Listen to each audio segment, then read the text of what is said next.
We are greatly privileged to have as our guest speaker today Senator the Honourable Michael Ronaldson.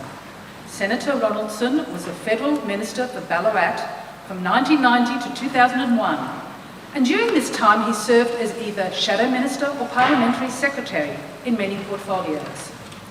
Following his retirement from Federal Parliament in 2001, he was a consultant and a member on a number of boards, and was co-chair of the Australian Ex-Prisoner of War Memorial Project in his home city of Ballarat.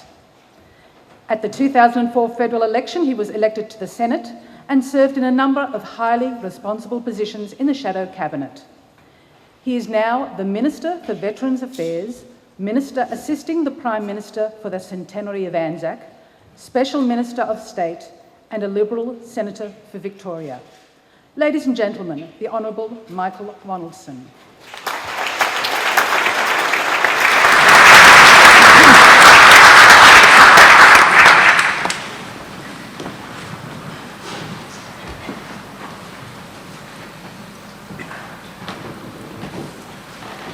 Thank you very much for that very warm welcome. Can I say what an honour it is for me to be here today. I'm going to spare you me going through the distinguished list again of those who are here, and can I acknowledge each and every one. But I do want to just acknowledge the presence of Lady Anna Cohen and also Judy Landau and everyone involved in today, and also Rabbi Ralph Jenadab, Rabbi Hallie Brun and Rabbi Glasman, and ladies and gentlemen, once and all, ladies and gentlemen, I think it's a truism that a nation that fails to remember is indeed a nation that fails itself.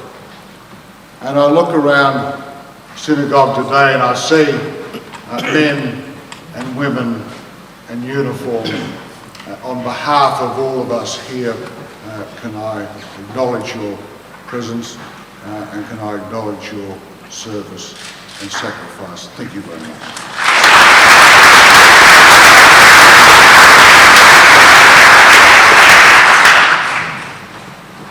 This has clearly been an important year for our nation. And I hope that you watch with joy and pride the events at Gallipoli on Anzac Day this year, and indeed dawn services and marches around Australia, and not the least being the Melbourne service where nearly 100,000 were here. But this is not just a commemorative event for what occurred 100 years ago. Now, this is a century of service that we are acknowledging over this period. And we are acknowledging those who previously have not been acknowledged. The contribution of Australian Jews to that First World War effort has not been properly told. It is now. There were some 1,800 men who identified themselves as Australian Jews. And I had the great honour to be in the great synagogue in Sydney and stood where Rabbi Cohen had stood as he said to the men that came to the great Sydney synagogue that they must enlist. And this wasn't just one sermon. This was a series of sermons where he said to those young men, you must go and fight for and defend a new nation that has given you a safe place and a welcoming place. And our obligation as members of the Jewish community is to go and defend what has been given to us.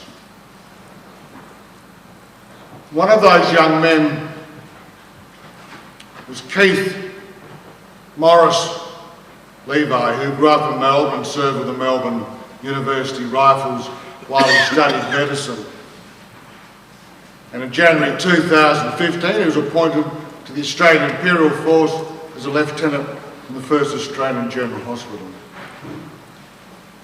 Keith Levi served on hospital ships, tended the wounded from Gallipoli before being attached to the Hampshire Regiment on Cape Helles as a regimental medical officer.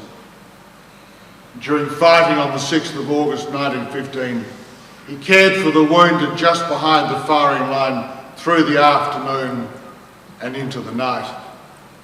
And early in the morning, his work was almost finished, but he was struck by shrapnel and killed.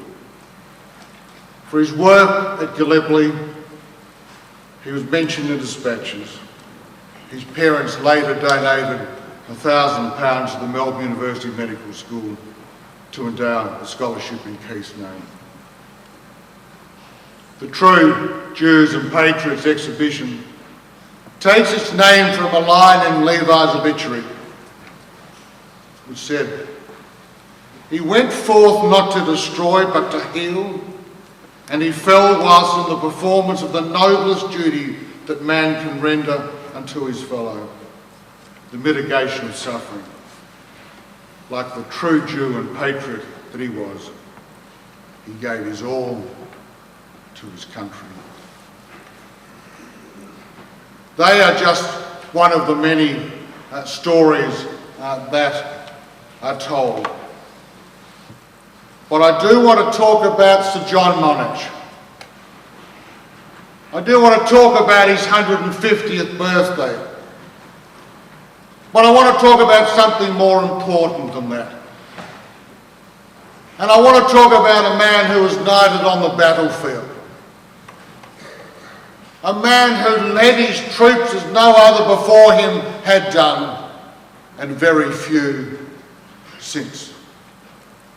But this was a man who left his mark on the battlefield, but returned to this country and returned to Melbourne and left his mark in a wider sense. We must never, ever forget what Sir John Monash has done, both in uniform and out of it. And that is one of the reasons that about 2 months ago at Villers-Bretnor, the Prime Minister and I announced that we will be building the Sir John Monash Interpretive Centre at the back of the Villers-Bretnor Memorial. This, ladies and gentlemen, is a very, very substantial project. It is a $100 million investment in memories, and I am confident that all Australians, all members of the Jewish community will be extremely proud of what we will be doing there. I was deeply touched to read about Judy Landau's work of recreating the pages of the Jewish Fallen Service Personnel Evasions Book of Remembrance. And it was motivated by sadness. It was inspired by wanting to place an image of the poppy on the page of Private Greg Sherv, which we know was tragically killed in Afghanistan. And I understand that Greg's parents, Felix and Yvonne, are here today. On behalf of all of us, we thank Greg for his service and sacrifice. We thank you for allowing us to remember him today. And in reading Rabbi Halbrand's eulogy of Greg, I noted he spoke of the ramp service where Greg's regimental mate said, I quote, how important his Jewish faith was to him and how determined and driven he was. They compared him to a Jewish soldier from Melbourne called John Monash, who, like Greg, began his military career as a reservist in the Victoria Militia, and like Greg, volunteered for everything he could, and like Greg, never stopped trying to improve himself, and in doing so, stood out amongst others. We have an obligation over the next 4 years, ladies and gentlemen. And the obligation is to look back. But equally important is the obligation to look forward. And if we do not instill in our children a sense of understanding of what has been, then we can't expect them to have an understanding of what lies ahead. They will be bearing the torch of remembrance well after many of us are gone. And I have no doubt that what I've seen over the last 5 months, I've got no doubt from what I saw in Albany in November of last year and what's occurred on Anzac Day this year, that torch of memory is in very capable hands and that they won't let us down. Because the realities are that in the world we live in at the moment, when we are under threat from a new enemy who wishes to destroy our way of life, who wishes to destroy the things that we fundamentally believe in, who want to destroy the dignity of human life, then the challenges are not behind us. The challenges are very much ahead of us. And we need our children and our grandchildren to understand. I officially open this magnificent exhibition, and can I thank you for according me the great honour of joining you today. This has been a very special afternoon for me, and you should be incredibly proud of what you will see in the museum. And you too, like all of us, must never forget the sacrifice of those Jewish servicemen. Thank you most sincerely.